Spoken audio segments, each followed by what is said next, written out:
파트 2 챗GPT의 이해. 현재 생성형 AI가 어떤 것이 있는지 살짝 살펴보겠습니다.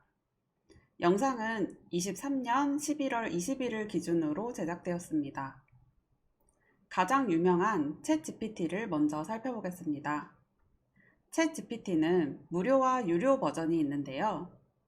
무료는 글쓰기에 최적화되어 있지만 기능이 한정적이고 확장성이 낮아 제대로 사용하려면 유료로 사용하는 것을 추천드립니다. 유료는 전문적인 결과물을 얻을 때 유용합니다. 분석 시 글 퀄리티도 차이가 나기도 하고요. 일단 자료 업로드가 가능하기에 전문적인 자료, PDF, 엑셀, 사진, 플러그인과 같이 업무의 확장성을 극도로 높여줍니다. 참고로 유료 버전의 사용료는 $20로 한 달에 약 27,000원 정도입니다. 구글이 만든 AI, 바드는 GPT보다는 조금 부족한 것 같습니다. 하지만 각 AI별로 잘하는 분야도 다르고 답변도 다르게 나오기 때문에 다양하게 사용해 보시는 것을 추천드립니다. 네이버가 만든 클로버 X는 네이버가 만들기도 했고 한국어에 특화되어 있기 때문에 조금 기대했지만 아직은 GPT를 대체할 수 있을 정도는 아닌 것 같습니다. 리튼을 한번 보러 가볼까요? 11월 19일에 공지가 올라왔는데요. 12월 20일부터 리튼의 모든 기능을 한도 없이 무료로 제공한다고 합니다. 앞으로도 더욱 편리하고 혁신적인 기능을 요금 없이 선보이겠다고 하니 기대가 됩니다. 리튼의 툴에서 상세 페이지 제작을 한번 보겠습니다.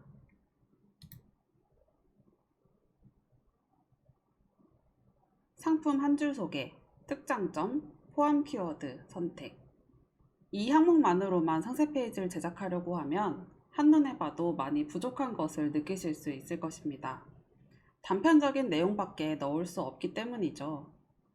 리튼은 고객층을 넓게 잡았기 때문에 일상에서 간단하게 사용하는 것은 가능하겠지만 딥하게 분석하고 기획하는 일은 챗GPT가 훨씬 일을 잘합니다. 하지만 프롬프트 허브, AI 스토어, 툴 등 다양한 기능들이 많으니 한 번씩 사용해 보셔도 좋을 것 같습니다.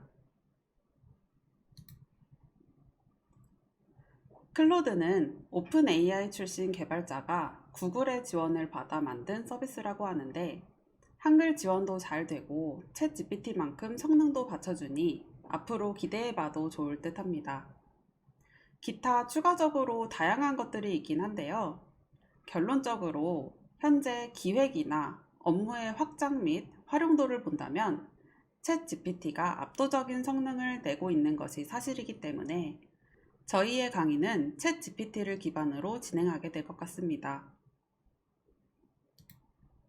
유료와 무료는 어떤 부분이 다를까요?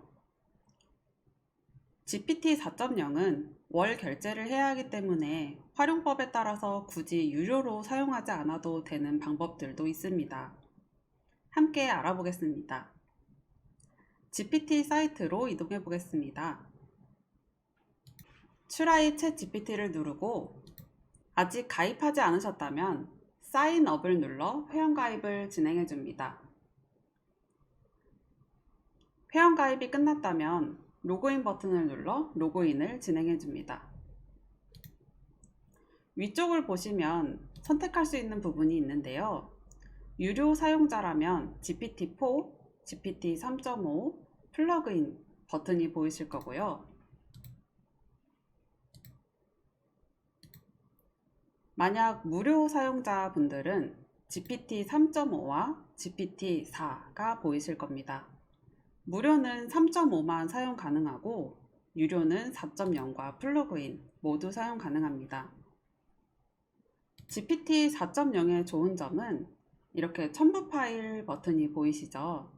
여기에 엑셀, PDF, 사진 등 파일을 넣어 분석을 해볼 수가 있습니다. 다시 돌아와서 무료의 가장 큰 단점은 첨부 파일을 활용하지 못한다는 점입니다.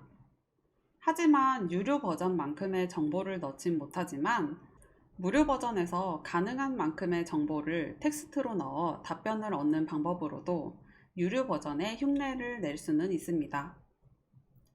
유료의 가장 큰 장점은 확장성이 좋다는 것입니다. 엑셀, PDF, 사진, 메모장 파일 등을 활용하여 정말 다양한 자료를 분석하고 기획하는 전문적인 일에 최적화되어 있습니다. 그리고 이제는 새로 나온 GPT-S를 통해 나만의 챗봇을 만들기도 하고 수익화도 가능합니다. 나는 내 업무 또는 사업에 활용을 해야겠다고 생각하신다면 꼭 유료로 사용해 보시는 것을 추천드립니다. GPT의 월 구독료는 기능에 비해 너무 저렴하다고 느껴질 정도니까요. 그럼 이걸로 무엇을 할 수 있나 궁금하시죠? 사진을 이해합니다. 로고를 비슷하게 만들어 달라고 하면 아래 로고처럼 만들어 줍니다. 그리고 삼성전자 주가 추이 이미지를 넣으면 단순하게 이미지를 인식하는 것에 그치지 않고 분석하고 결론까지 만들어 줍니다. 이뿐만이 아니라 다음 항목도 보겠습니다. 휴대폰 케이스에 빨간색 박스가 보이시죠? 이 제품이 뭐냐고 물어보니 팝소켓이라고 합니다. 팝소켓은 우리나라에서 사용하는 단어가 아니라서 다시 한국에서 사용하는 단어로 알려달라고 하니 그립톡이라고 정정을 해줬습니다. 이렇게 제품을 인식하고 어떻게 사용하는지도 알려줍니다. 이뿐만이 아닙니다. 프롬프트도 만들어 달라고 할 수 있습니다. 이 로고에 달리3 프롬프트를 생성해 달라고 하니 프롬프트를 생성해 줍니다. 아마 이뿐만이 아니라 사용자에 따라 활용법이 정말 많을 겁니다. 더 놀라운 건 지금부터입니다. 첨부 파일 활용법입니다. 경쟁사 리뷰가 정리된 엑셀 파일을 첨부하면서 이걸로 나의 제품을 분석하고 기획할 수도 있는 거죠. 만약 논문이 있다면 이러한 방법과 동일하게 요약하고 분석하면 정말 빠른 시간 안에 내용을 파악할 수 있다는 겁니다. 이전에는 상상도 못했던 일이죠. 그리고 코딩도 합니다. 제가 지렁이 게임을 만들어 달라고 했는데요. 이렇게 코드를 만들어 줍니다. 정말 기초적인 코딩 지식만 있다면 게임조차도 만들 수 있다는 겁니다. 코딩 업계의 분이 말하길 3에서 5년 정도 경력의 직원 5명 분의 일을 할 수 있을 정도라고 하더라고요. 정말 대단하죠? 카피도 만들어 볼까요? 초음파 가습기에 대한 카피를 만들어 달라고 했습니다. 숨쉬는 집, 건강한 가족. 매 순간 숨쉬는 것만으로도 행복한 공간. 안심하고 숨쉬는 집, 엄마의 마음을 담아. 등등. 생각보다 쓸만하지 않나요?